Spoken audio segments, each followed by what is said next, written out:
And it's still the live coverage of the funeral of the former president, Jerry John Rawlings, and we are seeing live pictures of the filing past. And tomorrow we'll be having the presidency, former president's spouses, the chief of staff, secretary to the president, secretary to the cabinet, and heads of former heads of constitutional bodies. They'll be doing tomorrow. But today we have the leaders of political parties, traditional leaders, heads of security agencies, staff of former President Rawlings, traditional religious leaders, and the general public. And all these are being done under strict adherence to COVID-19 protocols. So you can also join us with your thoughts and your comments.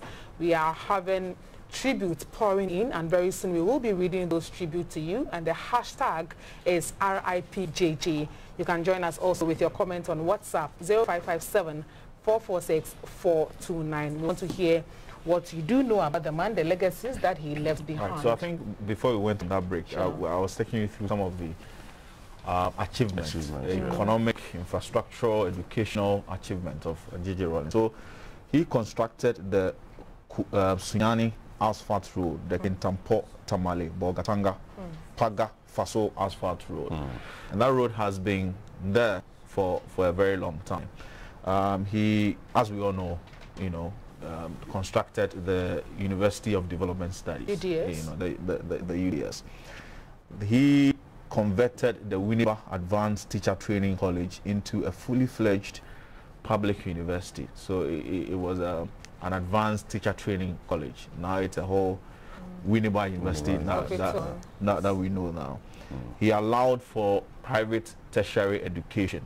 So it was his turn that we saw the emergence of private universities, in addition to the state ones that we have. So this was a man, even though he was a military ruler, at a point he now allowed for a free market. Before then it was a state-controlled market where even the price of milk and everything was set, and so the finance minister at the time would come and announce the price of milk in the budget. So everybody waited anxiously and eagerly. To know in those days, the budget reading was a serious thing. Because the prices were going to be set. So you needed to be there and watch and know for yourself. But along the line, he allowed for a free market economy where the forces of demand and supply now, determined prices. So he also allowed for private tertiary education. This is the man we are talking about. As I told you, he also ensured that every district that he created 110 districts. Every district had 2 senior high schools. So lots of the senior high schools that we have currently were built under his regime. This was a visionary man that we have come to know. And then later in the day, he introduced the District Assembly Common Fund. Before then, it was an annual budgetary support to the districts. But now it was institutionalized into the District Assembly Common Fund, which has been with us, even up to now. MPs have used this fund to bring some form of development into their constituencies, together with their district chief executives. So these are just some of the many achievements that we can talk about. In fact, it was under his term that the Ghana Stock Exchange was introduced somewhere in 1990. He was beginning to understand the need to allow some of these things into the system, even though he himself was not an economist or a finance person. He trusted in the people that he appointed to do. So he allowed them to work. So Professor Kosiboche at the time was a finance minister, and when he suggested that this is what we want to do, so you go ahead and do what will benefit the country. The people he chose also knew who he was. Sure, I mean they knew, and from my didn't go off the line. Sure, from my personal observation, Rollins would choose people maybe based on his instincts. So he could just meet you today and say, okay, I want you to be my finance minister or something. Not Without really any prior, not really, you know, digging down your and background. Sure. I mean, if you look at the people around him, you know, he could just trust you. So they tell us that he trusted people easily. Yeah. So he could just hand you a job or an assignment to serve, you know, in government or any portfolio that he felt that you could you know you could handle. Did he always achieve what he wanted? I mean, to a large extent he did, but realized that later on along the line he started falling out with some of them, had issues with some of them, you know.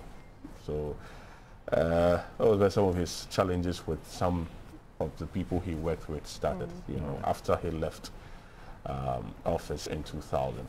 Right. And our issues also started coming up and all that. But to the large extent, you realize that he was able to have a hold on the country since he came in 79, left off, handed over to Liman, came back, and 81, then 92, all the way to 2000. He had that kind of hold on the country until he left off. Of course, when he was no more the president, he still had a voice and had things to say. Maurice was trying to ask, was it Dr. Ebenezer Yebi, when you were asking whether, I mean, some people feel that then times when there was the military rule, it was better than the maybe there was discipline. Yeah. Sure. But at this point, you don't want to go back to those days. No. You don't want to go back. It is good to enjoy, you know, the liberty that we enjoy now. Even if it doesn't bring the development and the pace at which we want it. I mean, freedom is good. So we don't want to go back to those days. But there are some interesting things about Rollins that a lot of people don't know. For instance, he was a chorister. Was he? Yes, he was a chorister at Achimota School. Okay. He used to be part of the choir. That sounds interesting. Anyway. Let's go to Zoom and talk to Apia Kran, who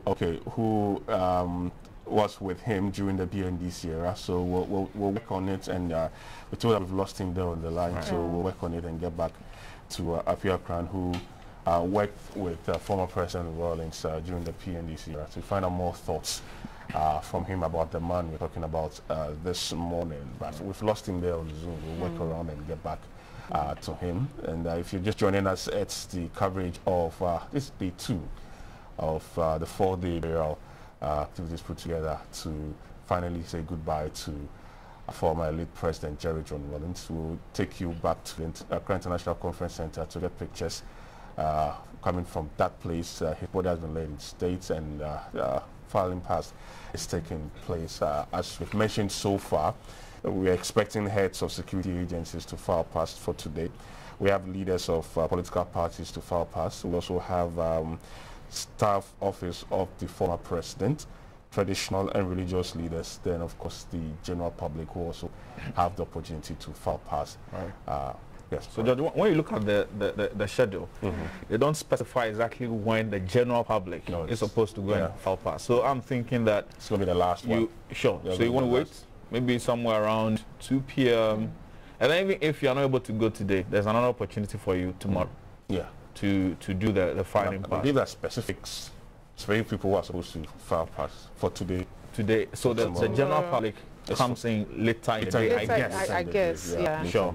And the important thing is for everyone to mask up. Sure. I mean, if you didn't have your nose mask, there's no way they're going to allow you anywhere around the area. Yeah. All right. So you stay with us. We'll go for a break. We'll be right back. Don't go anywhere.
right, welcome back, and you're live with us here on GBC News, and it's day 2 of the 4 days funeral rites put together for bidding a farewell to our former late president, Jerry John Rollins. Earlier, we're going to talk to Apiakran that we lost him on Zoom. I think we have him back, so we'll continue on Zoom there to talk to him and find out some thoughts from him concerning the man we're talking about today, former President Jerry John Rollins. And Apiakran is a former PNDC secretary on Fuel and Power, and later also on Works and Housing. Mr. Kran, good morning to you. Good morning to you, Mr. Kran.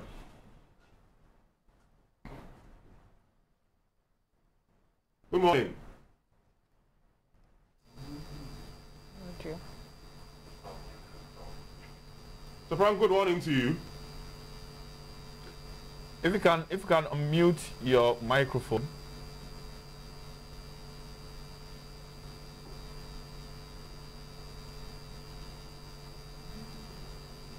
Okay.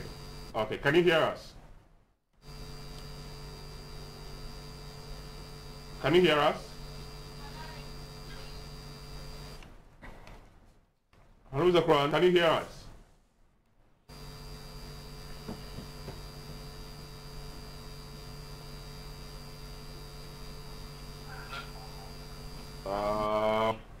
We're just still having challenges with his line there. We'll quickly work on that line and get back to you. Just working on that line. Morris, let's talk about the other aspects of former president, his charismatic nature. All right. So yes. I think I was telling you some of the things that I found out about him. He loved football, so he's a great fan of Accra as a folk. Once in a while he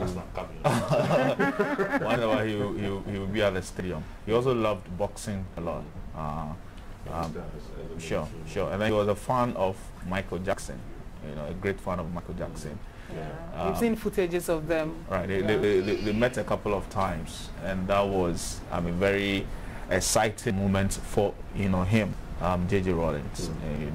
So this is the man we're talking about. Yeah. We have, let's see if we can go back to Zoom and see if we have a PR plan on the line. So good morning to you. Okay, it's still not ready. If you're just joining us, this is GBC News, and it's the coverage of the funeral of former President Jerry John Rollins. Today is day number 2, and was mentioned earlier, I'm taking you through those who are going to forecast the body today, the heads of security agencies, leaders of political parties, staff office of the former president, traditional and religious leaders. They also have the general public who will forecast. The hashtag is RIPJJ. Hashtag is RIPJJ. The number for WhatsApp, send us your messages, is on your screen. Let us know exactly what you think, and some messages of condolences you have for the bereaved family as we are bidding him farewell. This last the final funeral day itself is on Wednesday. George, and all of this, my thoughts keep going back to his wife. This was a pillar behind the man. Sure. Everywhere that he went, everything that he did, the woman was strongly behind him, and I'm imagining what she would be going through at this moment. Okay, good. Those are difficult. I think we have Apiakran on the line. This time on Zoom. Let's go back and see. Hopefully this time around it's going to work. Apiakran, good morning to you.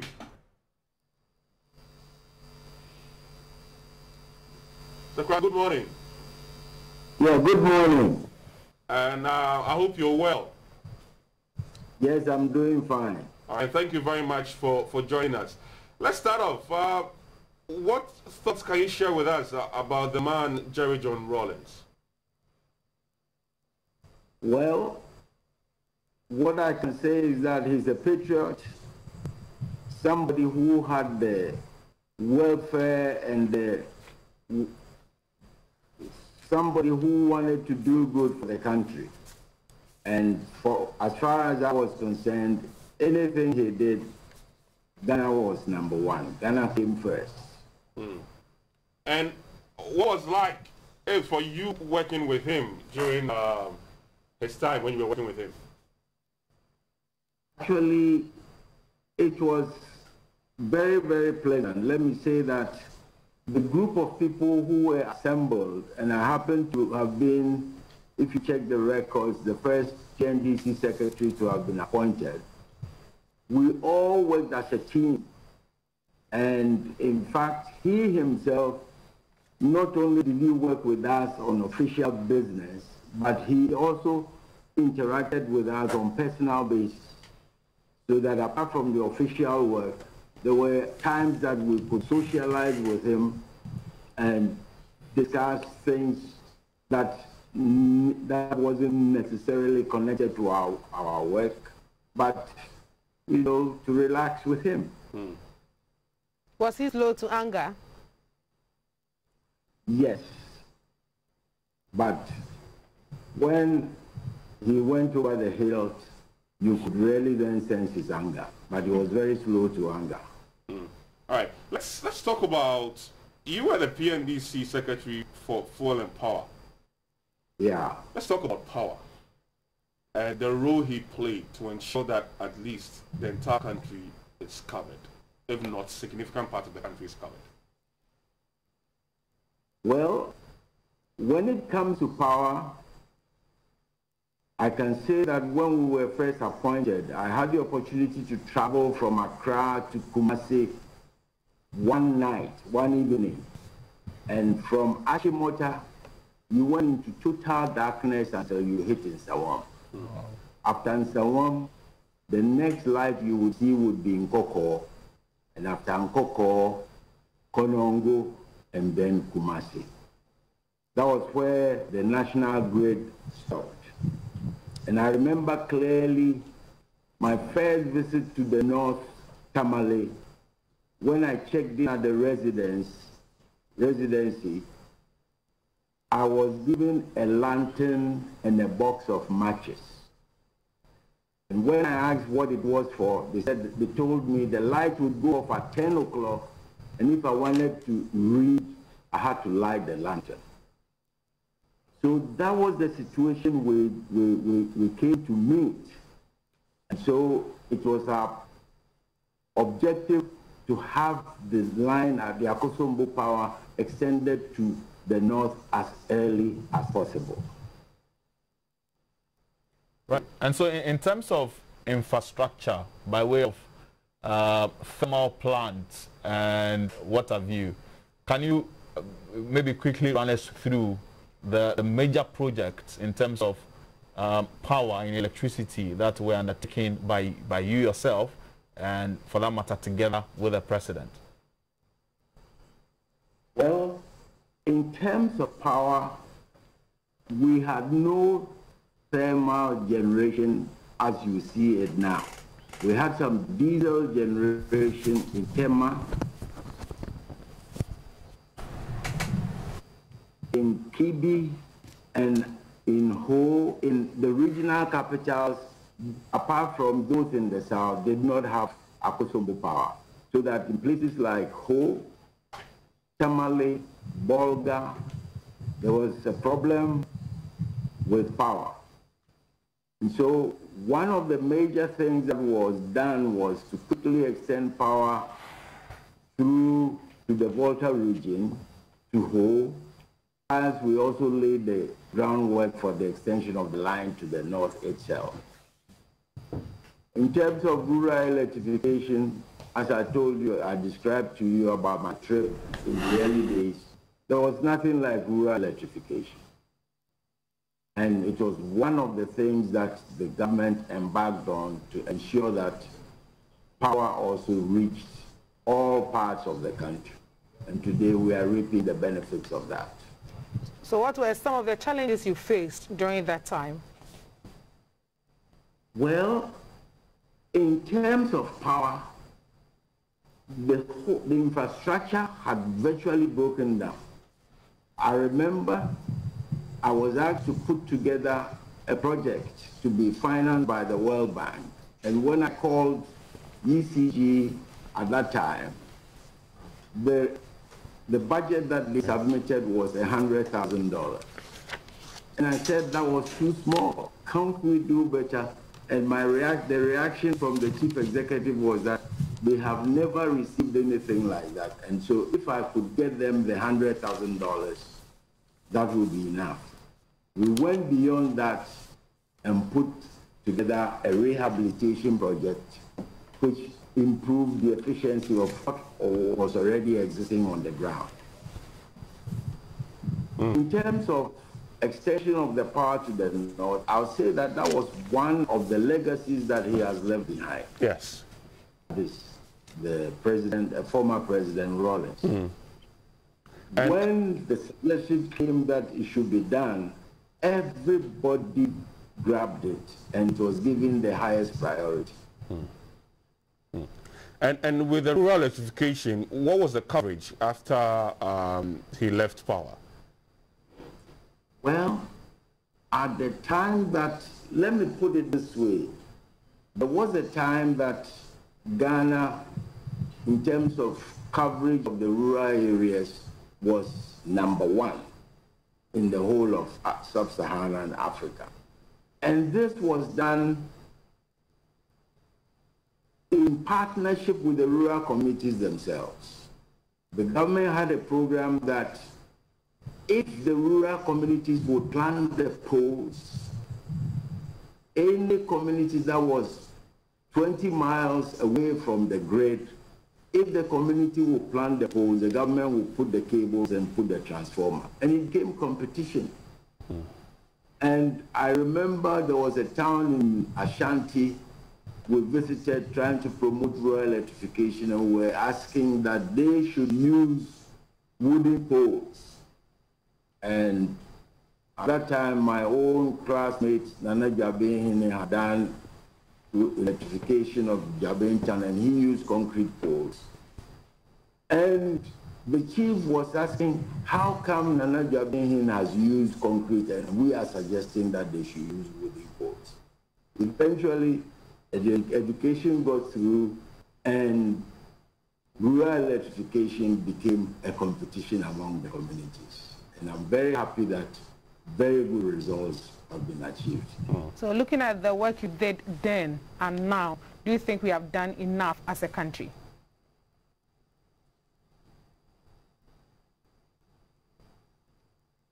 Are you there? Can you hear me, sir? Hello, Mr. Quran. Hello? Hello? Can you hear us? Yeah, I can hear you, but I cannot hear someone speaking from the... I was asking that looking at the work you did then and now, do you think as a country we have done enough when it comes to rural electrification? I think that we can't rest on our oars. We still need to make electricity readily available because for development. Okay, let's talk about fuel. And of course, you're in charge of fuel too, under his leadership. That's former President Rollins' leadership. What dynamics actually played there during the PNDC era when it comes to fuel? Actually, I'm getting feedback. I'm getting feedback from the conference center, so I can't hear you. Okay. Is it better now? Still, the feedback from the conference center is so on. All right, but can you hear us?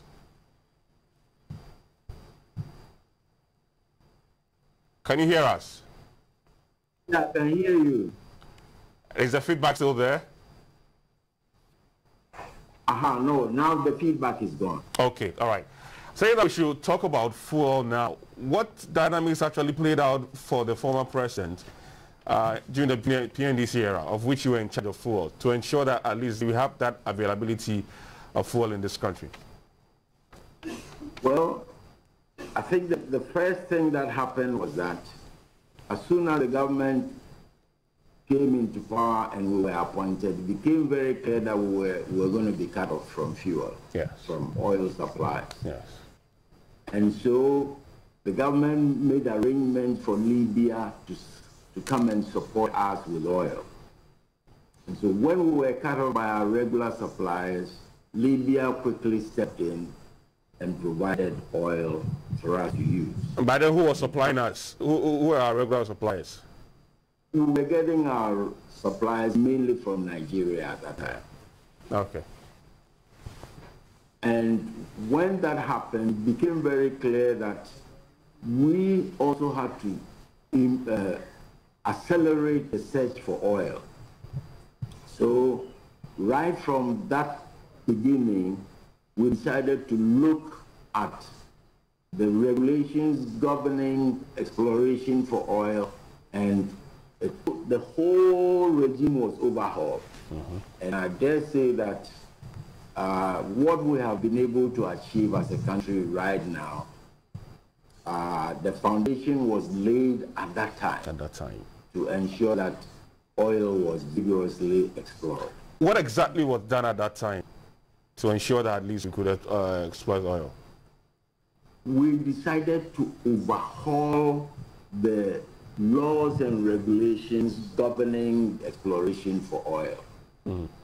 And in that regard, we brought in some consultants who helped us not only to learn and acquire the experience, but to also fashion a new petroleum exploration law, which at that time was deemed to be revolutionary, but people said that it was going to form the basis for exploration for oil in other African countries. And I dare say that that was achieved. And those regulations, did it have any impact on now our management of the oil that we have? Oh yes, I think the regulations were in place for almost 15 years or maybe 20 years. It was only recently, maybe about 5 years ago, that the regulations were amended to make it even more favorable to us. And during your time, and of course ensuring that we move to a new supplier away from Nigeria, which is Libya, was money a challenge for us in terms of funding to get in this oil? Definitely, funding petroleum imports was a problem. And this is where I say that the effort that Libya made to support us is commendable. Also, Iran also supported us as far as our oil was concerned. And we made a number of trips to Iran to sign agreements that were favorable to us in terms of repayment, the repayment schedules. All right, and in all these processes, what role did former President Rollins play in all this? Well, he was more or less the conductor. You know, he used his contacts to open doors for us. And he used to say that his primary objective was to create a secure environment in the country so that the technocrats could use their skills for the benefit of the country. So he was involved in all of these things. We made a number of trips together to Libya, and also with Captain Kojoshi Kata, I made a number of trips to Iran to secure oil from them. And at some point in time, you were also working under works and housing, I guess. How did it also pan out those times? I was in works and housing for 1 year, and I thought that it was a very, very interesting period, at least in my career. It was during that time that we decided to get the private sector actively involved in the housing delivery system. Previously, the government had been the major housing provider in terms of organized housing development. If you look at Dansoman, Teshe Nungwa estates. But that was not enough. So we decided that the private sector had to be brought in officially and to vigorously pursue housing development. And that led to the creation of Ghana Real Estate Developers Association. And as you can see, right now, they are really leading the effort to deliver housing to the country. Okay, and let's talk about the man himself. I think now that we've moved into specific areas, power, fuel, works and housing, the man himself as a leader during the PNDC era, moving into that of the NDC, how would you describe his leadership skills and style? Well, the first thing I would say is that he was a man of principle. And for him, Ghana came first. So everything that one had to do, one had to look at how it was going to advance the country. The last time I saw him was about 2 years ago when one of our colleagues passed away and we went to his office to inform him.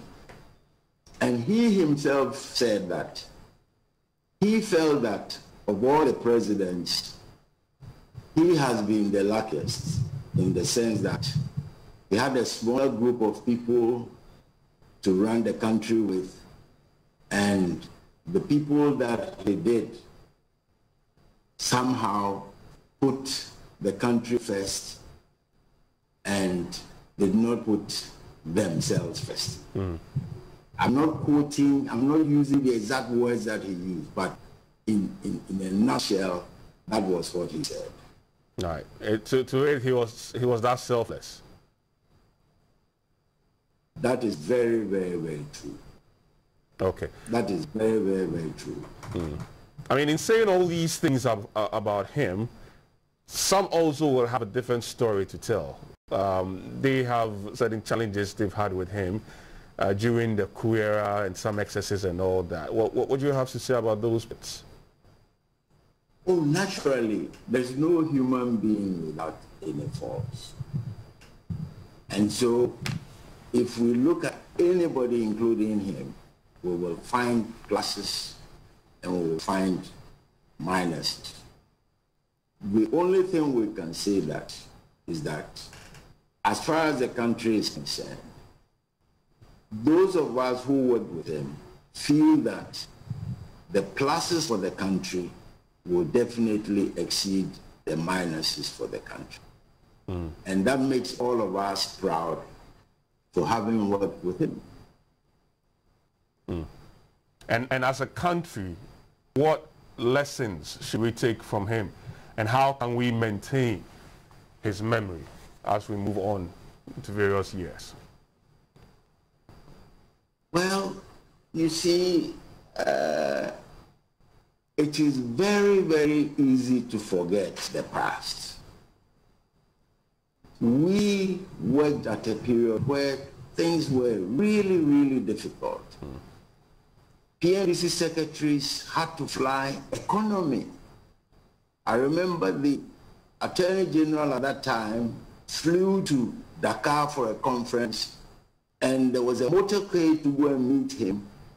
But because he was disembarking from the tail of the Ghana Airways plane, that is where the economy people disembark, they waited for the first class people to disembark, and after that they said that he wasn't there, so the motorcade took off and left him. You know, so there are stories like that. But in those days, everything was based on austerity. The money was not there, and so we had to live within our means. And in fact, coming back to power, you know, a couple of years ago, I was the chairman of GREDCO, and we visited Tamale, we visited the residency. And when we went to the regional minister's office, I was overcome by emotion because air conditioning, everything was nice. And it reminded me of my first time in Tamale when I went to the residency, when I was given a lantern and a box of matches. Definitely, we have come a long way. Okay, all right. And what lessons should the country learn from this man? Oh, I think that we cannot rest on our oars. We cannot be right all the time. There will be mistakes. But in a nutshell, we must make sure that we continue to progress. Okay. So, all right. And that's the only thing we can do, because we as a country or as a continent, we are behind other countries. But we have the capability, we have the resources, and we have the men also to turn the economy around to make this country a good place to live. Okay. Well, if you travel outside Ghana to other West African countries or other African countries, they hold us in high esteem.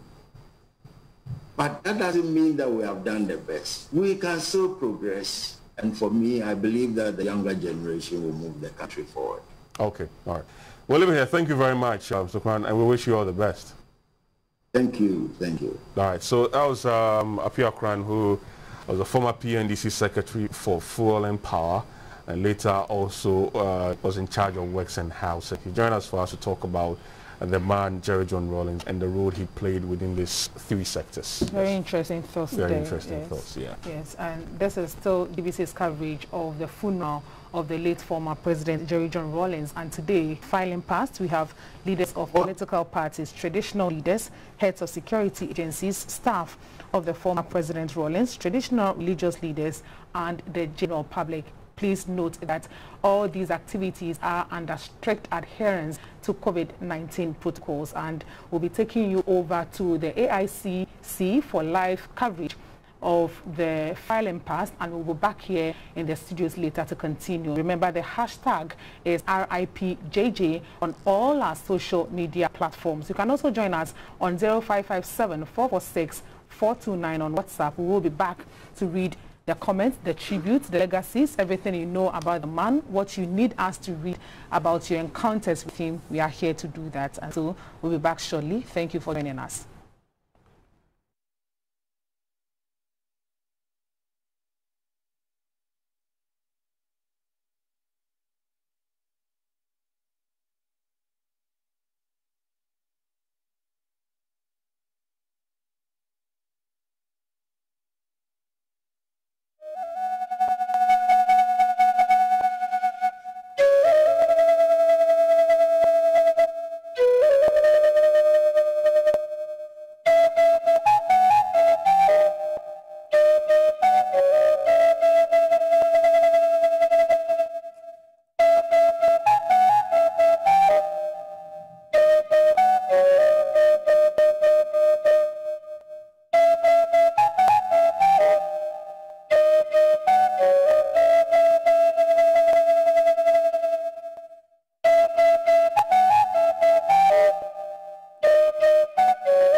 just went through, you know, literally 10 years. So you can understand what it is. I'm not here as a chief of staff. I can't be here even as a special assistant. I'm here to mourn a big brother and a friend. Was it difficult to He was so strict, he was a disciplinarian, he was so firm, he wants things to be done right, and you can see from his for the job around him that he respects detail. Was it difficult to him? Absolutely. I've just said that if you understand the principles on which Jerry Rawlings exists, works, which is enunciated everywhere, openness, transparency, okay? If you can maintain that, you can work with Rollins for 100 years, a century. Because he believes in trust. He relies on trust. But he was, and I remember right from the word go, he tells me, look, if you can't do the job I assign you, just tell me. I'll look for somebody else who can do it. That doesn't mean that you are useless. Maybe you have some challenge not being able to do that. But he was a workaholic. He was a workaholic. How did you survive it? How many hours of the day would you? I think it's someone who would even need an extra hours to add up to the day, because the day is 24 hours was too short. Yeah. I mean, there was a period of sacrifice. It was a tough period. It's a period that must be recorded in this country. That the strength of today stands on the, what do you call it, in the shoulders of the sacrifices of yesteryears. You understand? We went through a period from 1981, 82, 83, 84. Nobody was paid a salary or a wage. Nobody expected any. We literally were living on a cup of coffee that you would provide during office hours. Yes, a little piece of jackie cans and fish or whatever. It was a tough time. I come from my private legal practice. I could afford everything. I sacrificed everything. He sacrificed his whole family. There are some things we cannot be said now. Maybe after the barrier and whatnot, he sacrificed his family, his children. It was a tough time. The PNDC itself could first taste a meal, like some indomie or something, a little bit, maybe in 1987, 88. Long hours worked. He traveled every single village in this country, and they loved him for it. You understand? He tried his dance at all kind of pounding fufu, lying in tents infested with serpents, whatnot. These are realities, But his was to make sure that the people of this country were empowered. That's all. That's all. So that was his biggest secret. If you could get them to stand up, even to challenge illegal and unlawful authority. No, he said it was a military background from the before you complain. But he said there was a new trend, which within the American system also, your officer will have to show you the promotional, marks before he enters. He said you have the right to stand up. Did he at any point in time, in your conversations, private conversations with him, did he at any point in time give the indications that we are on the good track. We are on the right track. We are going to be successful. So let us push on. Yeah. Or it got to a time that he realized that no, the point I'm making is that what you are seeing today, sits on very challenging period that we went through the first 10 years in PNDC. You understand? It was at the period when he was greatly vilified. People called him a dictator, brutal murderer, all kinds of things. A revolutionary, turning the apple cart, all that. That's why they saw him. You understand? The fourth constitution, Republican era, was locked. He is the father of the fourth Republic. Yes, constitution. He voluntarily stepped out of his military boots and donned a, fugu and a jacket to contest. Nobody could have stopped him if he had wanted to continue. Other leaders, that's because I was going to ask, that other countries, other leaders, other presidents amended constitution. Two tenures later. Yes, amended constitution. 2 tenures later, 4 years, he opted to step down and respect the constitution that he created. And I always remember what President Mandela, the bar, sent to our office on that occasion. He said, that singular act, Jerry Rollins represented one of the rarest pearls on the shores of Africa, who voluntarily stepped down when he had an opportunity to continue.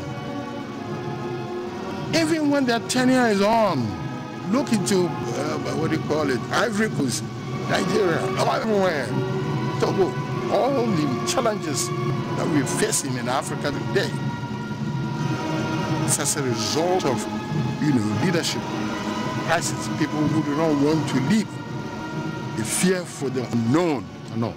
Now let me now ask this question, and out of that, the youth, the young ones that he came to encourage, he came to bolden, he came to fight for. Do we see the youth understanding and knowing and loving Ghana enough as he did love Ghana? Well, I think that's one of the biggest problems that we face, and probably his party, the NDC, must take up that challenge. You see, it's a question of education. We don't even have a history of Rollins. We don't have the history of his actions, what took place. You understand? We must propagate his ideas. He came up at the time he was with the youth. I'm sorry, he would be other way on the 30s. So some of us were maybe 30, 31. Hey, that would be 27, But we pass through this problem, But you see, the world has changed with the new information order. When CNN and others are ordered, they open into our rooms every day, every morning, first thing you turn on. Our children, that's what they see. They think that is the world. They don't know how they sacrifice to make their world. Get me? So we must pull ourselves, get me, as Ghanaians, to try and instill in our own children the values, of being a Ghanaian. We must have objectives, clear vision. For Jerry Rawlings, he fought against anything that was anti-Ghana and fought for everything that will be pro-Ghana. I think that with that kind of ideology. It should be possible to define. Let our people know what is it that makes a Ghanaian proud to be a Ghanaian. What was it that made people in Nigeria, Ivory Coast, and other places at the time to go call for a Rollins in their countries? It was an embarrassing situation for him. So the principles of probity, accountability, transparency, these are not idealistic. He said, we must break them down. But he lived it. It's possible. Yes. So his part, he lived it. Now to that, he lived it. Mr. Fritzbaff. Now we are looking and we are talking about a man who, for 19 years, supported this country, led this country, moved this country. Everything he did was to move this country to a brighter, a prosperous future. Right. And now, after 19 years, he walked off and left the scene and played an active role, because he was still talking probity, accountability, and he was talking about injustice, social justice. He kept talking about them. Does it mean that his demise, his death, will take away those words? I hope and wish not. The thing is that there should always be continuity. People do things to sustain, to be sustained after they're gone. We still have a lot of people who love Kwame. We still have a lot of people who love the Buzi Adanko tradition. We've been privy, and I'd like to say that my brother here, Nanato Dadzi, was one of the closest people you could ever get to Jerry Rawlings as Chief of Staff. And he knows the work that we put in. And we've got to continue. And as the General Secretary of the NDC said, very honestly, it's not about the NDC, it's about Ghana. And I think that the lessons of the demise of our man, where everybody now realizes that he was a colossus.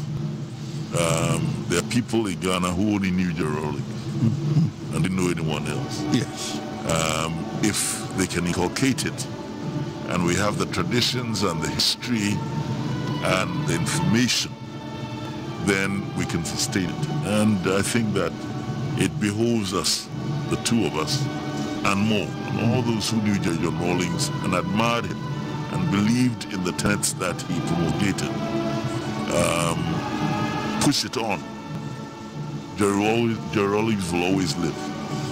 And then we can say Jerry never dies, because he was a whirlwind, but a whirlwind that left a deposit of something positive in our society. So that is where we've got to take it.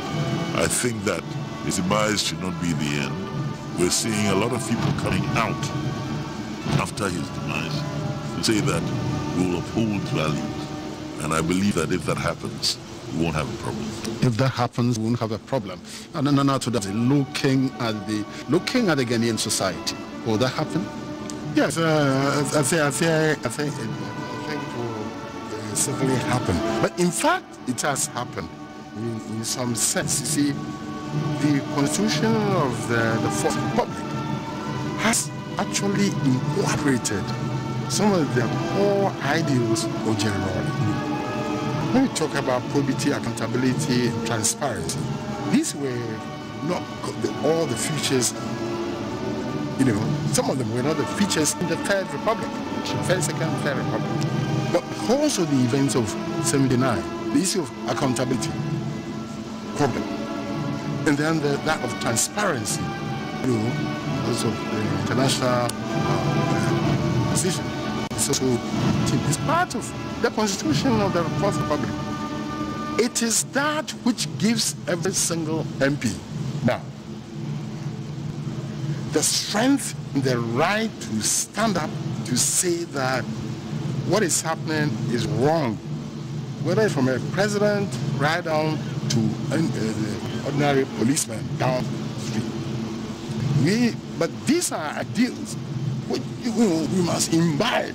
We even teach the kids from the we call it primary school. That's where you should start. You know, to be able to say, I wouldn't tell a lie. You understand? I don't have to wait to say, tell a lie. I won't tell a lie. I wouldn't, what do you call this, disburse public funds. It's not mine. You understand? I won't abuse public trust. These are things which must be pushed for. The fourth, what do you call it, media, fourth estate. That's a huge business. And at times, when you hear people in a position, well, you know, today you are tomorrow. But if when you see people in opposition raise issues, you should be careful analyzing what they are heading towards. Is it towards the national good, the national philosophy? You know, transparency, accountability, equality. You see, justice. Those are the from Nkrumah's days. Those are freedom and justice. But now it's freedom, justice, accountability, probity, transparency. Yes, it's been expanded. I'm saying that base is there. And it is now the period for education. We need to let people and encourage people and reward people who stand up to ensure that the right things are done. Mr. Redbafo, immediately we're talking education. Now we know Papa J, where we've got into is a clear indication it is now the truth that we've lost him. So the next thing is that how do we teach the values we stood for? Now people are talking about what is that word? Is it about a foundation? A foundation is about what? Others are also saying that look, there should be a library. So if we have to establish a library in honor of all our heads of state, former presidents, and it has to go to a base, it has to go to maybe his hometown, where we can be teaching his people so that the people from the region can as well know that I can also be Papa J one day. This would have to come from Parliament. And I know that you were once a member of Parliament. Do you think that this idea can germinate from Parliament? I don't think it's a parliamentary thing. Leaving it to Parliament would not be as effective as if we looked at the history of this country. The history of this country hasn't been properly written. I'll say that. I'm a lover of history. Most of our historians had political inclinations, so therefore they changed the narrative a little bit. We have to really work at it. Now, there's a document that I feel Ghanaians have turned their back on, which is one of the most well-written documents and most incisive documents on the Ghanaian that I know, and that is the review of the Constitution, the Fiajo Commission. Magnificent tool, and we can use that as a basis for doing proper research, social and historical research. Funded, that's when Parliament come in, to back the funds yes. For a proper history of this country to be written. You understand? Devoid of the political machinations as to whether, that's a problem. And again, when we try to have tribal inclinations and things like that, we mess it up. There's a reason why I asked the question. Yes. So therefore, we really have to have a new narrative about Ghana for Ghanaians to understand. Because the old hackneyed term of tribe does not exist anymore. We all married out of our various comfort zones. Most Ghanaians are married out of their comfort zones. I know a lot of Ghanaians who don't even know which particular tribe they come from. You understand? Yes. These days with names with name with hyphen in them, you have so and so that you cannot even locate a name to any. So therefore, the thing is that we are gradually becoming a homogeneous society, and therefore the truth and the history has got to be told. And that, I believe, is that if we have the correct narrative, then we can educate on that narrative. And when the work we're doing now, the fact that you're actually interviewing people from different strands of society and people out there listening should help us. All right. And as he said, the media is should be very, very responsible in ensuring that we have a society that is responsible to itself and it's not about entitlement. Unfortunately, at this moment, and I think it's just a phase, because if you're a student of history, you'll realize that countries go through phases. But at the bottom are the values that will always be concrete. And I think that's a phase that we're going through. But I think that we have to start assuming that we are responsible to ourselves and to the society we belong to. And that we are not just entitled. It's not a privilege to be a Ghanaian. It is actually work to be a Ghanaian. You have to work hard to be a Ghanaian, to be responsible to yourself and to your community, to your neighbors and to your people. That is what is very, very, very, very important. And if we have the right narrative to back this, I think that the tenets of Jerry Rawlings will not vanish. Will not vanish. Yeah, but you know, just you ask a question whether we should have a library or something. Jerry Rawlings is a very complex person. In 19 years, I knew him as a man who didn't encourage any emblems and statues and whatnot. Indeed, we did try to tackle the library where he used to live, yes. You know? And in his own lifetime, he generally scuttled. He refused to allow his picture to be mounted in offices. Yes. You know? And these are very interesting features. You know, so for us, we think that you know, you have to examine the issue properly. Speaking for myself, I think that the Fourth Republican Constitution has built institutions of state which bear on the concepts that he espoused. You know, accountability, you know, probity, and all that. We now have shrine.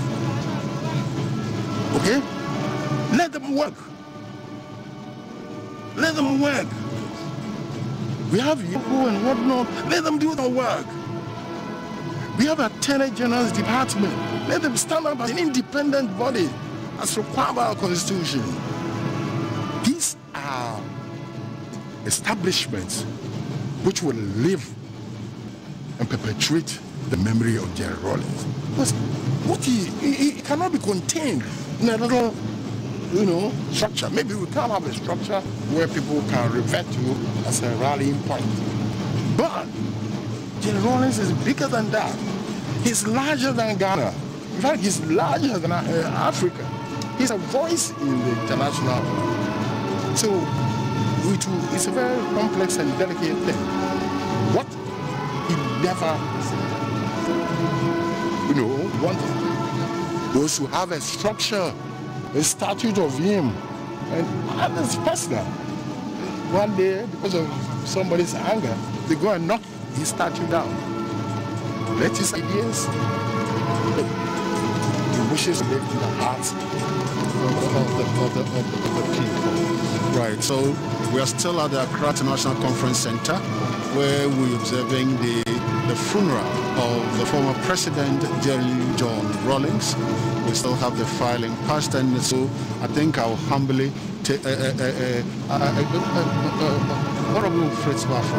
I think stand discharged. Thank you very much. And then Nana Atudadze, former Chief of Staff, you also stand discharged. Yeah.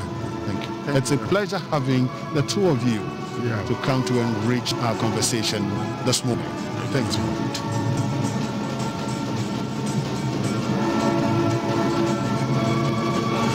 We're still at the Accra International Conference Center, where we are observing the funeral of the former president, Jerry Rollins.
International Conference Center for a short break.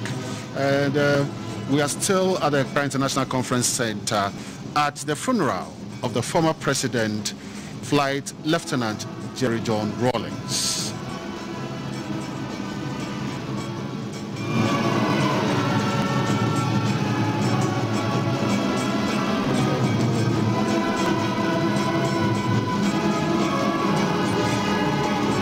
So, ladies and gentlemen, wherever you are, watching us live from the Accra International Conference Center, we will be playing a video that would be what has happened so far, what happened this morning.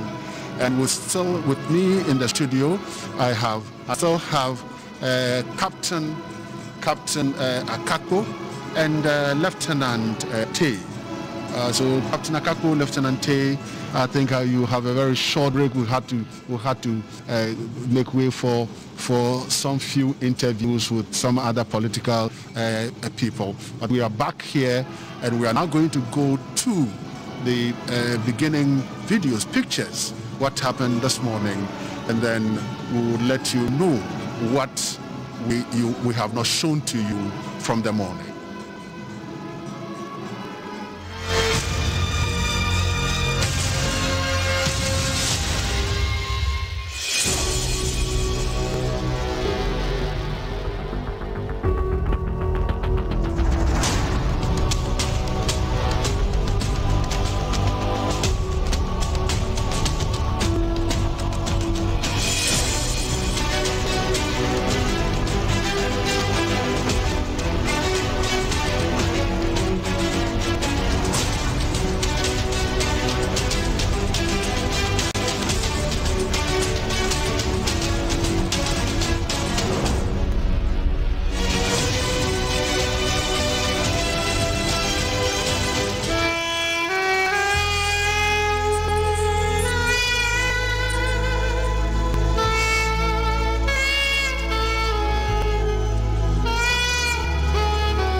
and you see some people fall off, they go black, they fall off. Would you come back and join, or immediately you fall off, you are eliminated. You eliminate yourself. We have medics on hand who attend to you, and then once you're fit, you can come back, or they give you the chance to rest. That's right. So it's not all tough like that. There's a humane face. There's a humane face to it. Yes. I think that this one is encouraging. There is a humane face to it. I was thinking that immediately you collapse, they carry you off, then immediately they finish, then they show you the washroom. Oh, no. Go and shower and go home. Medics are always on stand during every exercise, every drill. We have our medics always on hand. Yes. So this is the reason why before you join the military or you join the service, you have to go through a medical. Yes. So that the medical will really eliminate the weak ones and accept the you'd see. But so if I am weak, does it mean that I don't have the fundamental human rights? We can all join the soldiers. Yes. Or also soldiers, you don't take weak ones. People don't join soldiers. We always want to limit the casualty rate when it comes to training. Because if you are weak, all over the world, training is difficult when it comes to military training. So if you are weak, I don't think you will be able to meet the standard. And also talking about fundamental human rights, if you should come and join, you should also know that the military will also have a fundamental human right. That is, you should be fit to train with us. So you don't come in telling us that your fundamental human right is being trampled upon when we are training you. So we to our fundamental human rights says you should be fit to train with us. So we will let you go through the medical screening. And once you are fit medically, then I think you qualify. Yes, but there are several procedures you go through before qualifying for training, because we don't compromise on our standards. We don't want to belittle our standards. We always want to maintain that high standard of professionalism in doing our things. Yes. So that's it. That is it. So the soldiers are telling you, the military officers are telling you that yes, you have a right to join, but before you come in, you must know that you have the capacity to stand the test. If you can't stand the test, then you yourself sack yourself before you the rules will sack you. Right, and so that is it. But it's a beautiful institution, and how I wish I had the opportunity to be a military officer. How I wish, because that's when I see your smart turnout, I see your behavior, your comportment, your decency, and everything. It's so unique, and that is what every society would want to have. And I am happy they say they don't want to compromise your standards. So this standards, it has come to stay. Yes. If you don't believe, you can't fit it, please don't even walk through. Don't attempt to walk through. I would have wished that one day probably our country would accept that everyone doing national service to do it with the military. By so doing, I think when we're talking about discipline, our country would appreciate what discipline is all about. Yes. Because if every household has an individual having to do national service and you go to train, you do your national service with the military, you understand that discipline, you can't compromise discipline, and you would always want to have that kind of standard to be there. And when we tell you don't litter about, when I put this here, let it be there. That is what would make you understand that if the president comes to say, let's all wear our mask, nobody would have to come and question you or to enforce that, look, wear your mask. If we are all disciplined, wearing of those masks shouldn't be a problem. Washing of hands properly shouldn't be a problem. Adhering to the COVID protocols laid down shouldn't be a problem. So I am I think as we sleep and pray, I pray that one day our country will accept that every national service personnel should at least go through some sort of military training for us to have in us the kind of discipline our country wants to have. And that will give us the numbers, that will give us the numbers of disciplined people. And so if you have them, 100,000 every year turning out, and then about 20,000, 30,000 will move into to have some sort of military training. Yes. Now, these people would all be, when you say mask up, they will mask up. Yes. When you say, look, sanitize your hand, they will sanitize. You see. But then when you get to those of some of us, would think that, see, everything is as simple and as soft as that. And we've been brought up and we have been made to understand that, look, this is regimental. This as for these people, this is the way they are. For them, they are not friendly. We are friendly, and so we have to accommodate. And so we are accommodating everything. And when it even comes to wearing masks, we will have to accommodate. Those who are not even wearing, we have to accommodate them. And we get to where we are even discussing now. I heard the last time we were even discussing that we should even look at the law on mask wearing again, the penalties, we should look at it again. When the framers of the law had gone to sit down and they have structured the thing that if you do this, if you don't wear it and you are arrested, it is between 4,000 to 10,000. Now we have passed the law. Now we are now coming back to say that let us go back and look at it. So now what do you want to do? Do we want to take it now to 1 city to 10 cities and you remove this one? But I think that this is supposed to be a measure that would have to force you to do it, because if you know you don't have 4,000 Ghana cedis, you can't have 10,000 Ghana cedis, then you know you have to wear your mask. But you don't have 4,000, you can't have 10,000, but you still don't want to wear the mask. So then what do you want to do? And then when you say we want to imprison you, you don't have the 4,000, so we arrest you, you don't have 4,000, we are taking you to jail. When we sentence you, and then we said fine or this, and you don't have the money for fine, and so it is imprisonment. And then for how many people are you going to take to prison for the 4 years? How many people? So we are even not very careful. We are looking at thousands. And then they will turn around and say, do you have deals? Unless you go and build a stadium of prison. So building a stadium of prison, it gets to a time, sometimes in certain environment, I would even predict that let us build a stadium. If it gets to where we have to build a stadium of prison, let's build it and put them in, so that they know that you can't benefit from doing the wrong thing. So you line all of them up and you put them in. If it's a tent, we put up there in the field. Then you put them in there. Even if it is 3 days, they will see that, look, you've changed the sleeping place.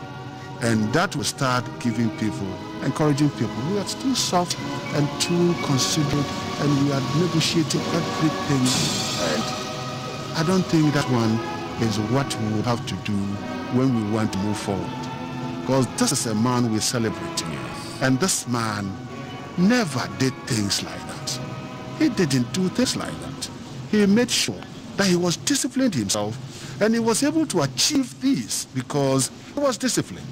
So if you want to achieve what he did achieve, the only ground rule is discipline. Minus discipline, forget about it. You can't do what he did.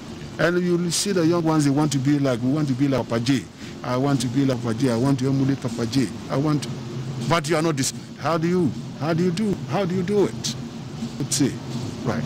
So I think the issue of considering one time that we will have a part of national service be a military program or force program. Even maybe we'll have to see the day I would have that conversation, and then we'll see how we would see the best way out of it. Because we used not to have national service. National service came to us, and we are respecting it. So if we now decide that, okay, let's add this one to it, and future is brighter if we are able to do it, then we can add it, and then we can see a brighter future. Yes. Gabi, I also want to add that we shouldn't give up on ourselves. At least we should keep on with the education to the public. At least with education, I'm sure people will be well informed about what COVID is doing to us, and if we wear our mask, what we stand to achieve if we wear our masks and wear them properly, not just wear, but wear them properly, and also adhere to the COVID protocols. I think with education, I'm sure we'll be able to get somewhere. That is very true. But unfortunately, some of us, those of us in the media, we've interacted with people, and you can see an adult who is telling you that there's no COVID. He's telling you that people want to make profit from this, and so they are selling. So you ask the question, who would design a face mask? And when they sell when you buy the face mask, where would the money go to? Would the money go to the president? Would the money go to the IGP? The money is not going to go to the IGP. So who is going to benefit from selling of masks? The only thing is that don't fall, because when you fall ill at this time that the government is treating you, at what cost? So if I want to avoid that cost and use that money for developmental purposes, I say, please, just wear your mask. This one too should be a debate. And how long can we be debating? Oh, Papa J, these are closing days of the man that we all had loved.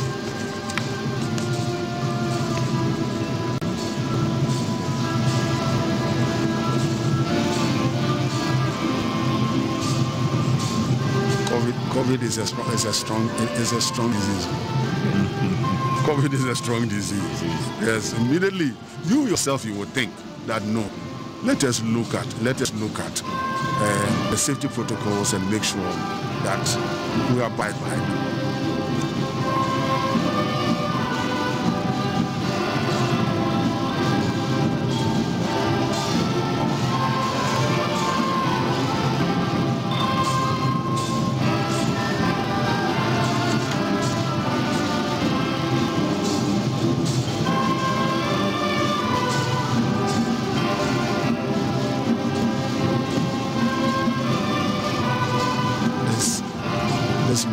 Business is really disturbing me. I see some foreheads, and at the point I attempt to say something, but then I hesitate because you are not very careful. You would introduce somebody who is not.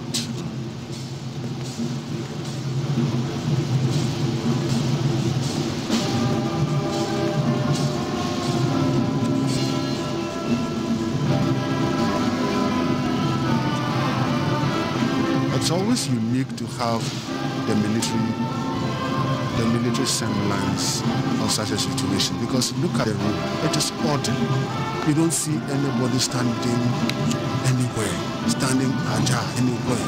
You see it's a casket, and you see if it has to be in our traditional setting, in my village, that we are doing this funeral, and you have a casket and the flowers like this. But this time the whole town is there, and you won't even get space. So social distancing and everything will thrown to dogs. But because of the military settings around it, now you see the order and you see the discipline, and we see that this is the way it has to go. We need to commend the planning committee having put in a church orderly ceremony or event. And it is hard. Yes.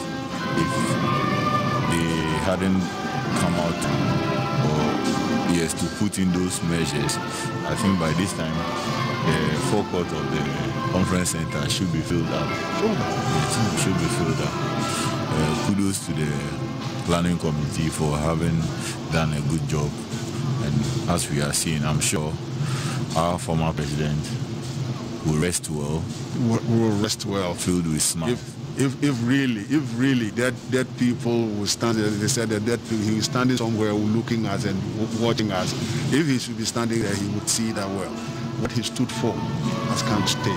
Because the discipline that he really encouraged all of us to do, I think we see semblance of it at his funeral.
Asante, funeral procession.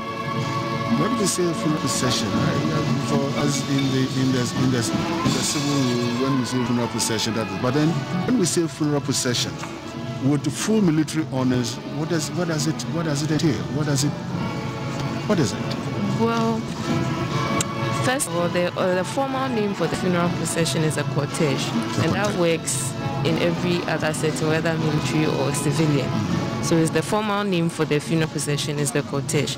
Now, for the order of march for the procession we'll be having, when our late former president is moved from here to the Independence Square on Wednesday, we'll see this is quite a unique formation that has been set up for this instance. So first of all, his procession will be preceded by the quad bikes, and these will be handled by soldiers drawn from the 64 Infantry Battalion of Infantry, the Markham. Now, coming next in the procession will be the cavalry or the escort horses. These are soldiers and horses drawn from the 3-mounted squadron of the 153 Armored Reconnaissance Unit. So these mounted or cavalry or escort horses will be serving as ceremonial guards for the procession. And being a lifelong rider himself, you will see that there will be a riderless horse in the procession. Now this riderless horse is symbolic of his love for riding. So in this case, it is thought that the horse is his. So then you see that the riderless horse will be saddled and prepared for riding, but then the riding boots will be turned to face backwards. And then the riding crop, the riding helmet and his jacket will also be placed in the saddle of the horse. Now the horse will not be alone, it will be guided by a handler, but then no one will be riding the horse. So no one will sit on the horse? Yes. So the person will be there holding maybe the strap and then walking. Yes. So he was an equestrian, he was a riding enthusiast. So this is symbolic of him to celebrate that love for riding. Yes. Now after that we'll have the escort and then the firing party. They will be doing their ceremonial 21-gun salute at the cemetery. Yes.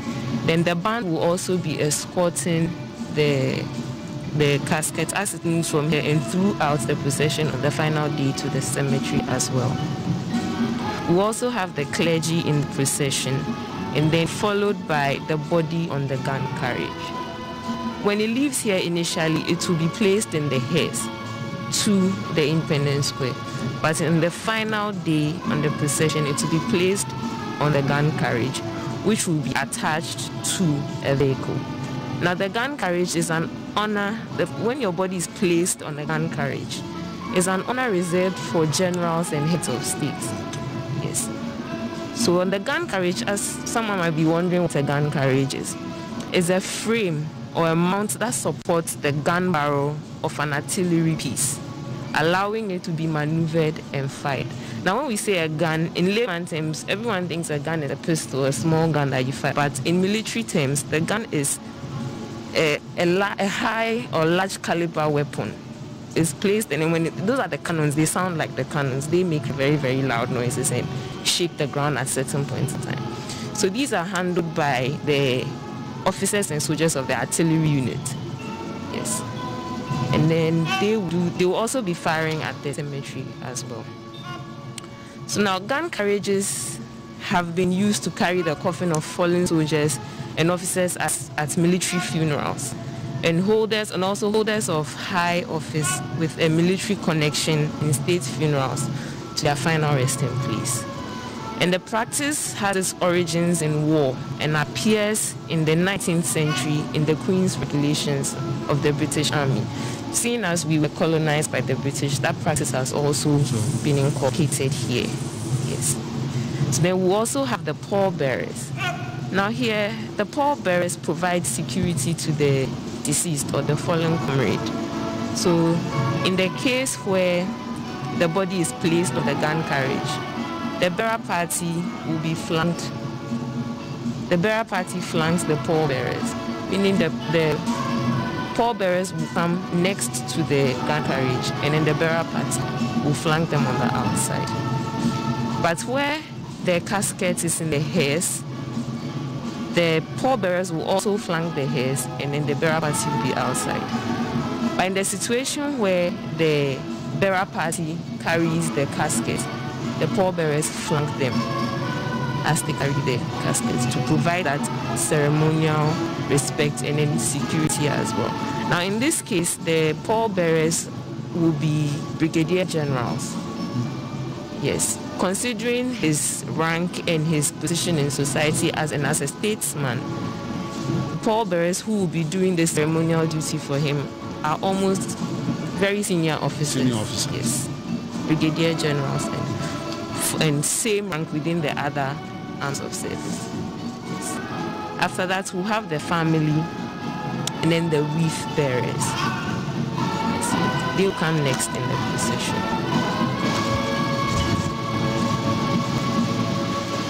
We'll see that, well, this is the procession that will be going along the streets, but when we get to the cemetery, other players will be added.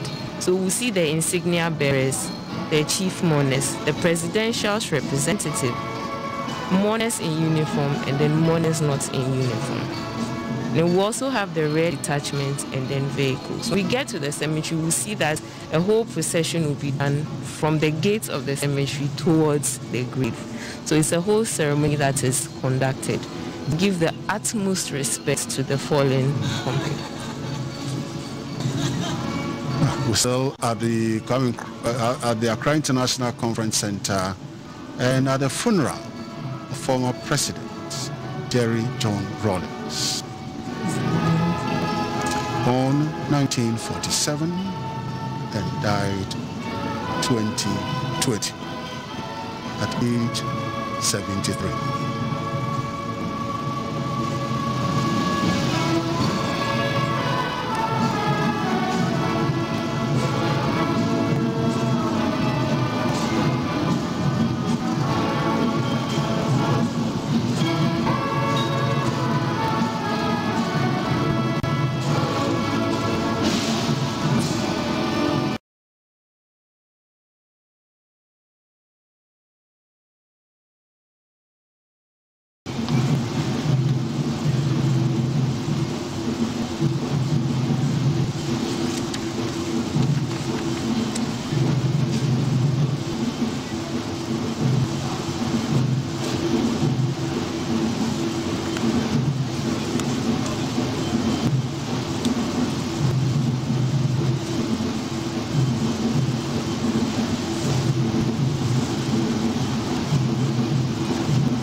We're still at the Accra International Conference Center where the funeral of the late President Jerry John Rawlings is ongoing.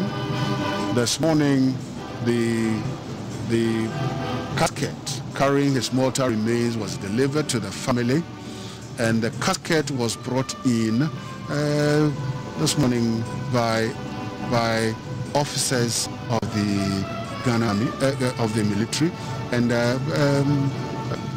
Captain Akaku. The officers, who are those who brought in the officers of brought the casket and delivered it to the family? I don't. Okay, as I said earlier, we call them the burial party, and I said they were commanded by squadron leader, Ejeni Mwati. And they are made up of warrant officers. I think we have warrant officer class 1, Emisa Foster, warrant officer class 1, Yali Douglas, warrant officer class 2, Numa Wose Wisdom, warrant officer class 2, Na Godwin. We have warrant officer class 1, Awafu Daniel, and warrant officer class 2, Brefo Sechi Daniel, warrant officer class 1, Kwashi David, and then warrant officer class 1, Ahiale Stanley Innocent. They constitute the burial party. And when we move on to the Independence Square, where the funeral will also, the proper funeral will take place, and to the cemetery, we have other colleagues and other members who also constitute other unique groups. We have the wreath bearers, those smartly turned out ladies who carry the wreath to be laid. We have the guns, the 21 gun salute. They have a commander in charge of them. You know, with the military, we don't just do things in isolation. You are guided by leaders so that when things go wrong, they would answer, and when things go right, they would answer. Yeah. So for the gun salute, the 21 gun salute, I think the commander is in the person of Captain Abdul Mubarak Yakubu from the 66th Artillery Regiment. And then the wreath, the gun carriage, as my colleague T said, the gun carriage, the vehicle that would be linked to the gun carriage, there is also a commander who is in the person of Lieutenant Jones Amwako, and he will be assisted by the battery sergeant major in the person of W1 Mate George. So as and when the developments come, whoever we recognize would let our viewers know what actually is taking place and who is in command and who are those doing exactly what they are doing.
final journey of such a great man, you have to know that 8 a.m.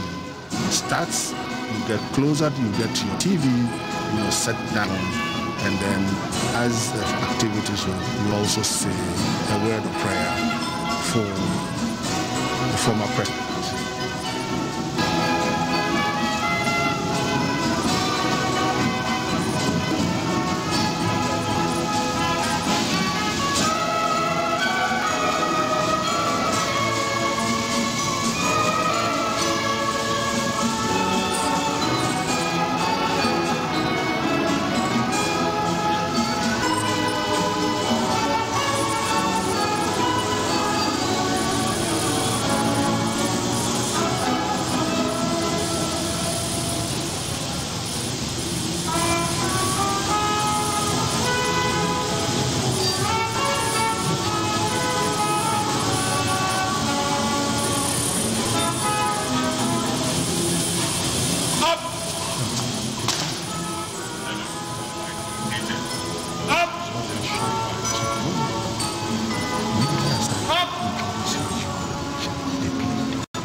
2016 presidential elections. He's filed past already.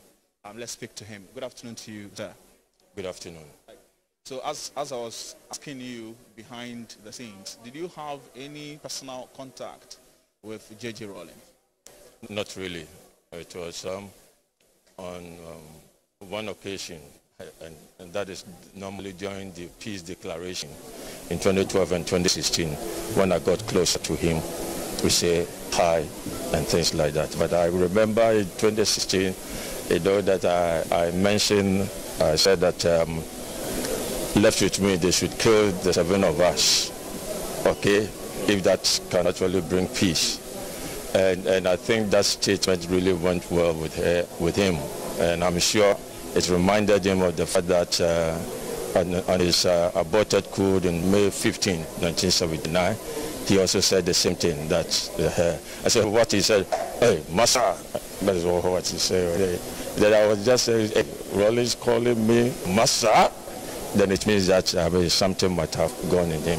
That is the only connection that I would say that I have with him. But you know that right from infancy, at the age of 11, 79, I was at the age of 11 when it came.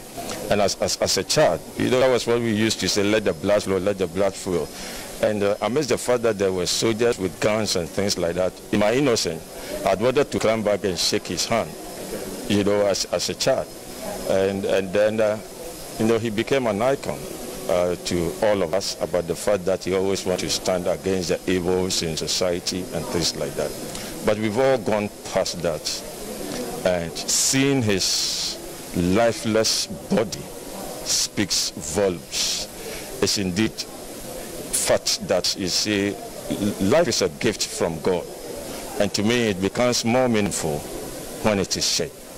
We can say that since 1979 up to date, whether we like it or not, whether he has benefited or not, he has shared his light with the nation.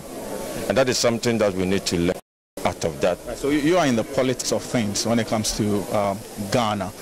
You're talking about some lessons that we need to learn, but what are some other lessons? You've been following this man ever since you were young. What are some other lessons that as a country, politically, we can learn from him?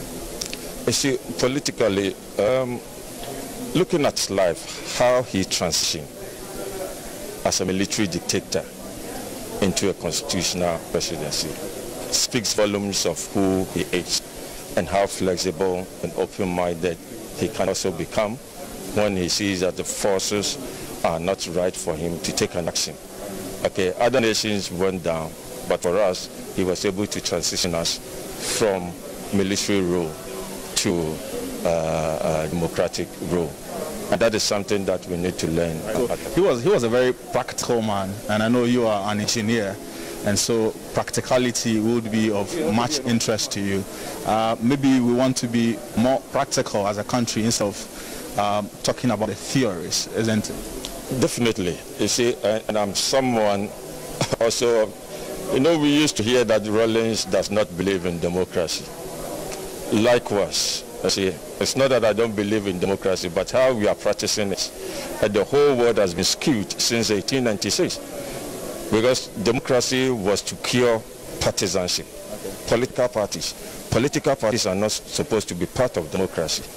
But here we are, all of us, we've been engrossed in the fact that we should believe in political parties. And so we have failed as a nation to reinvent our own democracy, which the fundamentals is just about respect for the fundamental human rights and respect for rule of law. And so how you govern your people without partisanship is better. And to be honest with you, the political ideologies and partisanship, they are all imperialist tools of divide and rule. And I know that it's going to take us ages for us to come out with this realization. But I know that definitely he knew something about it. But it will take some courage for us to tell our leaders that let's forget about these political ideological patches. That I don't need to be thinking as a socialist or a capitalist to know how to feed my child, to know how to clothe my child, to know how to manage my church. It's only when it comes to politics that we buy into this kind of useless ideologies that people are believing in it. And because they are amassing wealth out of that, we tend to accept that.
And I've said it, the best repeating, that as we exercise freedom, we should make it a point at all times to also actualize responsibility. The two should go together. Freedom and responsibility should be the two sides of the same coin. In societies, judiciaries where they have freedom without limits, we all see the consequences. Lawlessness, chaos, needless death. So there's a need in the rule of law dispensations such as ours to always operate within the confines of the law, whilst championing, whilst holding aloft the principles for which people have died and for which we are expected to uphold at all times. So J.J. Rollins has showed the way that we know we sit down. So this undying spirit, this indefatigable spirit should be our guiding principles. We should always make sure, by virtue of what we do, by virtue of the position we occupy, hold to account people in positions of power and authority, exercising oversight responsibility over the tripartite government, the executive, the legislature, and the judiciary, exposing corrupt elements in society, certainly will step on toes, and those come with consequences. But we should always look at the larger picture. The supreme interest of this nation should always be our focus. Yes, regardless of what will happen. Yes, this is what we decided to do. It's a cross. Terrorism is a cross. We have decided to carry the cross. And cross symbolizes rejection, molestation, harassment, insults, and what have you. But once we are addicted, once we are committed, ours should be ironclad commitment to the values which underpin our profession, the values of truth, the values of transparency, the values of balance, the values of openness, and all that. This value should always be our guiding principles and not any other. Thank you very much. Dr. Afomoni is the current president of the Ghana Journalists Association, former director of radio at the Ghana Broadcasting Corporation. We're still here at the foyer of the Accra International Conference Center. He has filed past. I've also done same. And so the way is opened for both high-profile personalities and regular individuals like you and I. At this particular point, there are not so many people around, and so if you are home and you want to come and pay your last respect to His Excellency, the former President J.J. Rollins, this is a time to do so, because tomorrow is going to be for the President and his wife, the Vice President and his wife, former Presidents of the Republic and their spouses, speakers or former Speakers of Parliament, current Speakers of Parliament, the Chief Justice, former Chief Justices, and other high-profile personalities like the Diplomatic Corps. And so today really is open for you, the market woman, the shoemaker on the road. Don't forget that His Excellency, the late President, was a man of the people. And so you are very much welcome. This is our live coverage of the 4-day funeral, state funeral of the man J.J. Rollins. He was born in 1947, the 22nd day of 1947, June it was, to a Scottish father, Mr. James Ramsay Rollins. He was a pharmacist, and to an elder woman from Keta in the Volta region, the late Victoria Agbutui was his mother. He lives in state peacefully at the Accra International Conference Center there. Unfortunately, we are not allowed to get in there. And so once you come, you go through security checks at the entrance. You are screened by the security guys around. You do your first COVID-19 protocol check. There's some fumigation at the very entrance, and then you come and wash your hands, you sanitize before you get into the main building. As we speak, we see some political leaders from the New Patriotic Party. That in your shot, chairman of the MPP, Mr. Freddie Blay. I can see him clearly. I can also see Samuel Uku, who is the national organizer of the MPP there. They are coming to pay their last respect. J.J. Rollins was the man who ushered in the Fourth Republic, very much credited for the democracy that we enjoyed, that allowed parties like the New Patriotic Party, the MPP, they have come here to pay their last respect. As I told you, I have seen the chairman of the MPP who will lead his delegation to pay their last respect. I also see, if I'm not wrong, Joe Osei-Wusu, who is the first Deputy Speaker of Parliament. He will get in there and pay his last respect. That's in your shot, Samuel Uku, who is the organizer, the national organizer of the New Patriotic Party. We have around various KT groups who've been bringing the place alive since morning when the whole ceremony began. They've been treating us to some very good traditional music, as you can hear from the background. And so, as I told you earlier on, if you're still at home, this is the right time to make your way to the Accra International Conference Center, where the man who has both sides has been a military ruler and a democratic one for that matter. He is known for his stand. He is also known to be a disciplinarian.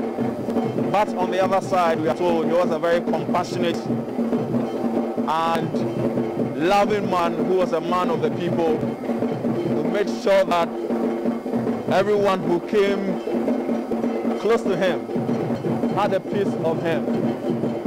This is the man we mourn today. It is day 2 of the 4-day state funeral. As I told you, tomorrow we'll still be here at the Accra International Conference Center, where His Excellency Nana Addo Dankwa Akufo-Addo and his wife, and then the Vice President Dr. Mahmoud Bawumia and his wife, and then former presidents of the Republic. So we're talking about His Excellency John Dramani Mahama,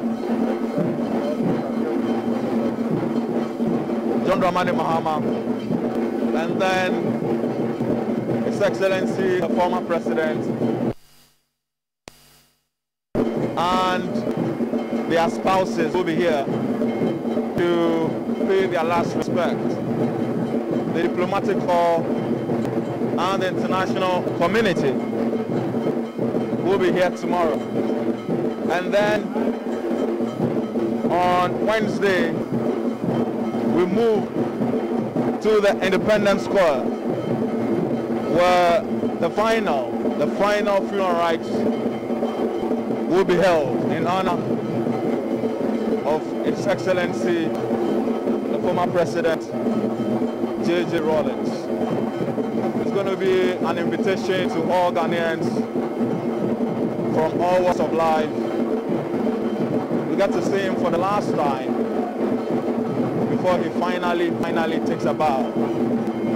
We are still here at the Accra International Conference Center. As I told you, we've seen the leadership of the New Patriotic Party, led by their chairman, Mr. Freddie Blay. They have paid their respects. They will walk out, and then we get to speak to him. We'll get to speak to Freddie Blay. and then maybe Samuel Uku, who is the national organizer of the New Patriotic Party. And so there you have in a short, Honorable Freddie Blay. He is the leader of the delegation which has come to pay their last respect. Hello sir, good afternoon. This is GTV. So what was going through your mind as you filed past? I'm saying what was going through your mind as you filed past? Did you have any personal encounter with this man who lives in Staten? What went through my mind is that... I'm saying as you filed past, what went through your mind? Did you have any personal encounter with him? Very little personal encounter that I've had with him. I've known him as a political figure in this country who has been a leader of this longer than any other person. And he's had a very serious impact on the Ghanaian community. At the end of the day, we are human. Okay. So he's gone. Lesson, we must serve our own country in humility, with good heart, with fairness to all. That's all I can say. As a party and leader of the party, do you have any words for the family, Lamata Ghanaians? Our sympathies to the family, particularly the widow who has stood taken with him through. I appreciate that. But I think he's carried himself very well. I appreciate that. Right, thank you very much. Thank you. Right, and so that was the chairman of the MPP, Honorable Freddie Blay. We also got to speak to Samuel Uku, who is the organizer of the New Patriotic Party. So we just spoke to your chairman, who led your delegation to file past. I mean, did you have any personal encounter with this man who lives in State today? Yes, I mean several. During their delegate conferences when I was delegated by the MPP leadership as well. And also when he lost his mom just a few weeks before his demise as well. He had a great sense of humor. And he stood for some values and principles. And it's our hope and prayer that even upon his demise, the rest of the nation will carry on with the very fight that he led, for probity and accountability in our political system. And I'm convinced that under Kufuor and the MPP administration, we are determined and committed to also upholding all these values for the betterment of our society. As a party and for that matter, as a government, do you have any plans of institutionalizing the memory of Rollins? That is for government to decide, not the party to decide. Okay. All right, thank you very much. So Samuel Uku is the national organizer of the New Patriotic Party, the MPP. We are still here at forecourt of the Accra International Conference Center. In the background is music from various Kete groups who've come here to provide some traditional music as we say farewell to His Excellency J.J. Rollins. Since morning, we've seen traditional rulers, we've seen religious leaders, we've seen leaders from the Islamic community, from the Christian community, where the shadow we have, coming to pay their last respect. You also want to come and do so before it's 5 p.m. because at 5 p.m. exactly, this particular place will be closed, maybe for preparations for tomorrow's ceremony. We have all seen NDC faithful wearing their NDC paraphernalia, who have come to pay their last respect. We've seen the cadres. We saw the party leadership. Early on, I saw Otokuno Bama, who is the Deputy Secretary of the NDC. he was here early on to pay his last respect. This is GTV's live coverage of the state funeral of His Excellency J.J. Rollins. He went to Achimota School and then joined the military in 1979. That was in May. He staged his first coup, which was unsuccessful. He was arrested and thrown into jail and was awaiting execution. He was freed by some young military officers who helped him make a comeback on June 4th, 1981.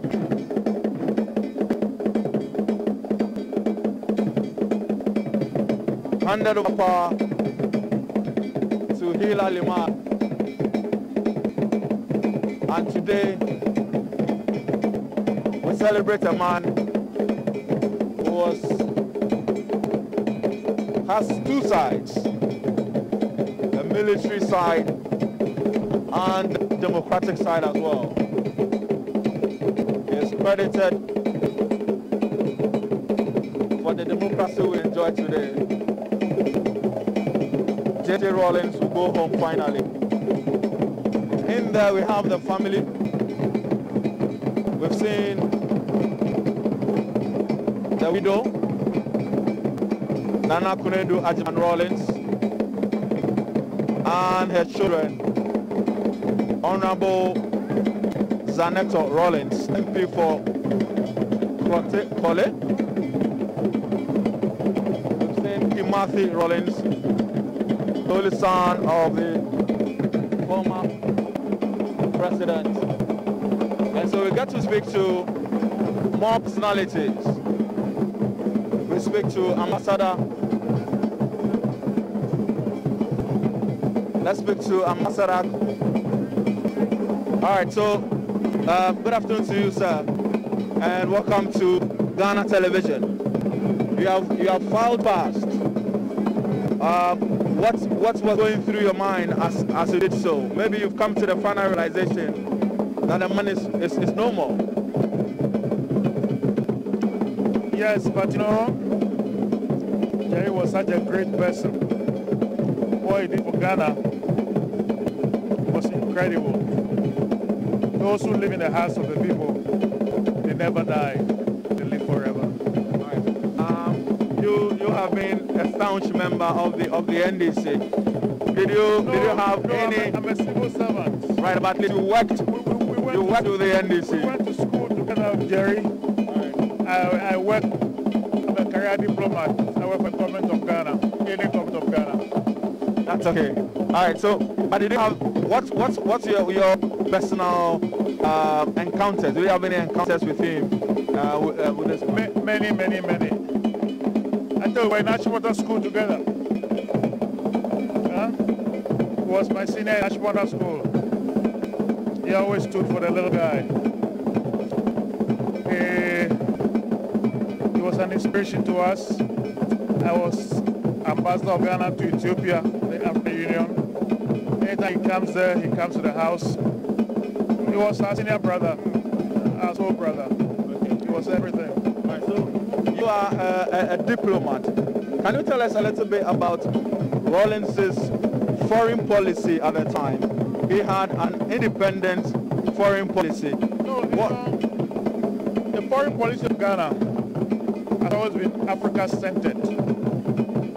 Rule of law, international law, African integration, African unity, African liberation.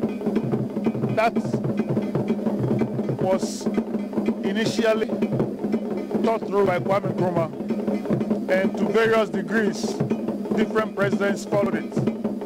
But one of those who followed it most closely was President Rollins. Through him, through his internationalist policy, the Cuban government recognized it and offered 800 scholarships to young people to study in Ghana, in Cuba.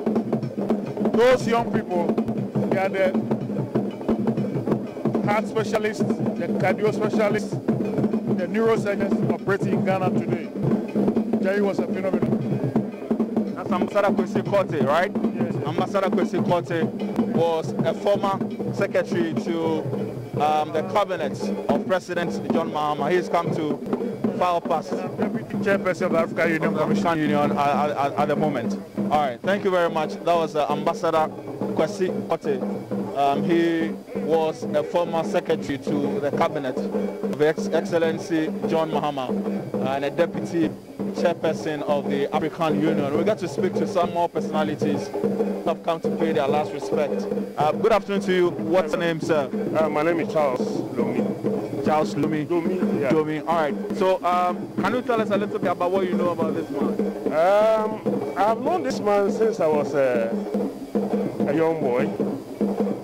Then I was living in the barracks, and he used to be very fond of his horse.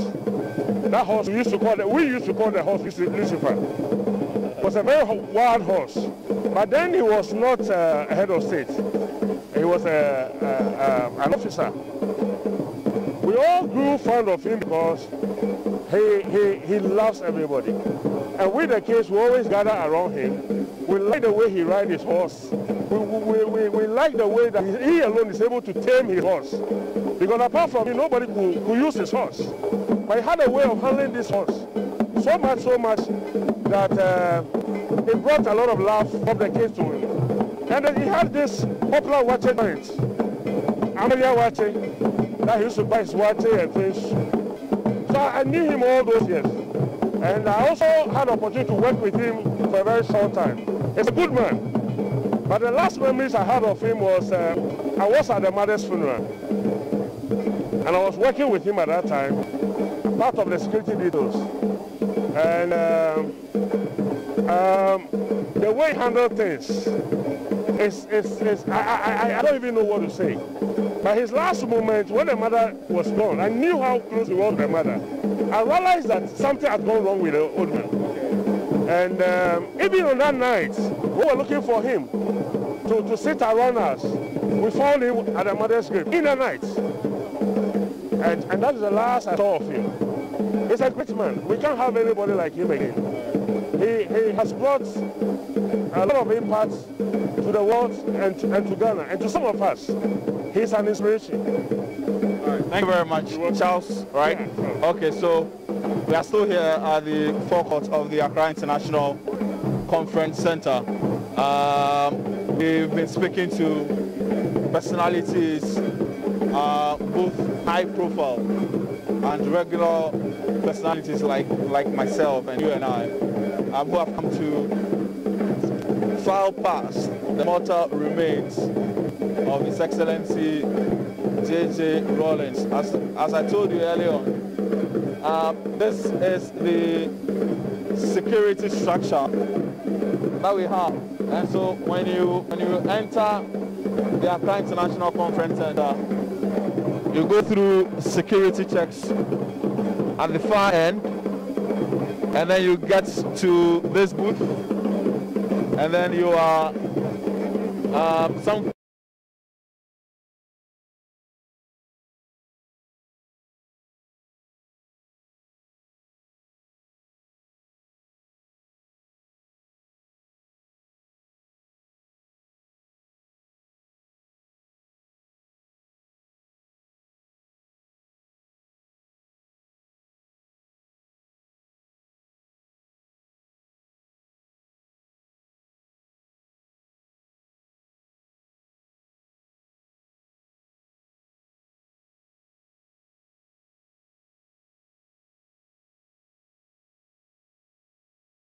revolution. We were with him, and he did his very best. We assisted him a lot, and may God bless his soul. He made his soul rest in peace. We are still, we still remember this legend man. He's a man of courage, a sense of humor, and he loved human being. In fact, he has helped a lot of the masses. and he have the armed forces to use it of office. So I tell the Almighty God that at this very period, he have called him. But those of us who are the ex-servicemen have done a lot for Rollins, and we will continue with his principles. And I would advise the youth that they should respect the others. You see my brother, they should respect the others. Politics of insult should never come in. Any party can go at any time, any party can go to opposition. We must love this nation, and we must contribute our quota to help other Ghana. This is what we have done. And I'm raising, may so rest in peace. How old are you, sir, if you don't mind? Pardon me? How old are you, sir, if you don't mind? I'm 71 years old. He's 2 years older than me. Okay. But happy the Lord, Ranking Regiment. He will work with him at the Golden Barracks. So I see some titles here. What are yeah, these are the United Nations. What we call United Lebanon. This is Lebanon and beautiful. Yeah. So these are the medals we have. But I forgot him, the very revolution medal. I was searching for you, I couldn't get it. Right. I should have put it to 3. So may God bless him. It's all right. What did you play any specific role? What were you doing?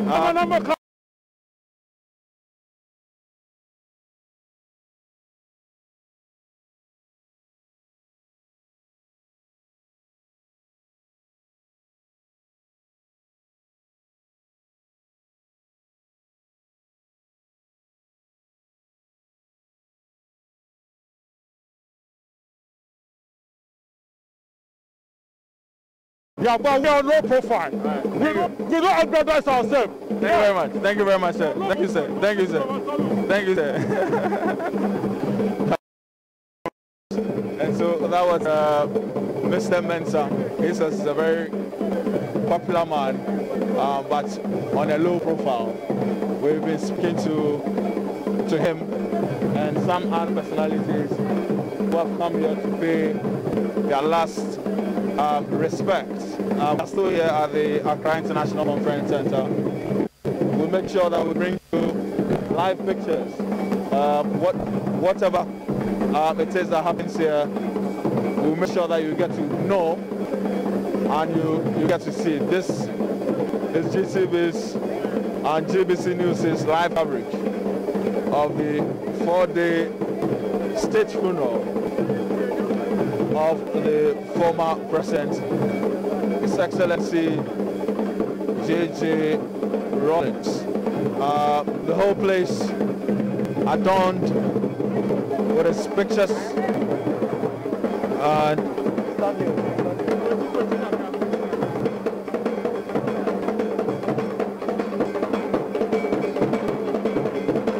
adorned with his pictures. Obviously so. In the background is some music from various groups who have been providing us with very good traditional music from the Ashanti region. We are still here at the Accra International Conference Center, where the remains of the former president placed in state. Good afternoon to you, ma'am. Afternoon. Right, so you've done your filing past. What will you say of this man? Did you know him in your personal capacity? Very well. What did you know about him? Oh, J.J. Rollins. He's a very good man. He's my brother, my big brother. He's everything. Okay. So I can't say much. I nearly cry. As he begins the journey, what will you tell the family, the wife, the children, and Fulama Taban? I'm sending my condolences to the family, and the wife, and the family, and Senator Rollins is my sister, and it's my MP too. Okay. I love her. Right. I'm sending condolences to her family. All right. Thank you very much. With them. All right. Thank you very much. All right. So as I said, the place is very much open to everybody. Open to everybody. From all walks of life. It doesn't matter your profile in society. You You're very much welcome to come and pay your last respects. We're going to speak to, good afternoon to you, ma'am. Good afternoon. You've done a filing past? Yes, sure. And then what went through your mind as you did? Oh, I didn't believe he was dead, but I've personally confirmed he's dead now. And then my fond memories of him is, I just like his charisma, how grateful he is, and how courageous he is as a man. We've lost a gem, and he'll forever be missed. Thank you. What's your name? My name is Georgina Nete. And were you connected to him in any way? As far as I'm concerned, I'm from the Volta region, and I'm going to be precise. So one way or the other, I'm connected to him, and we've lost a father, a mentor, and a granddad. May his soul rest in perfect. Thank you very much. That was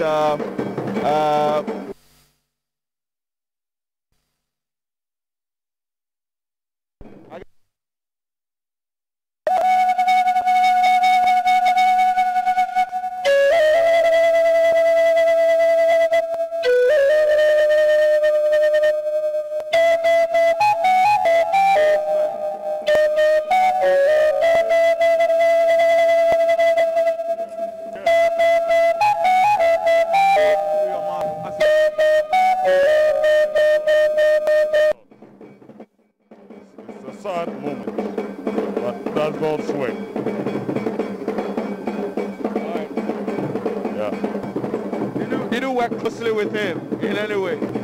Yes, I did for quite some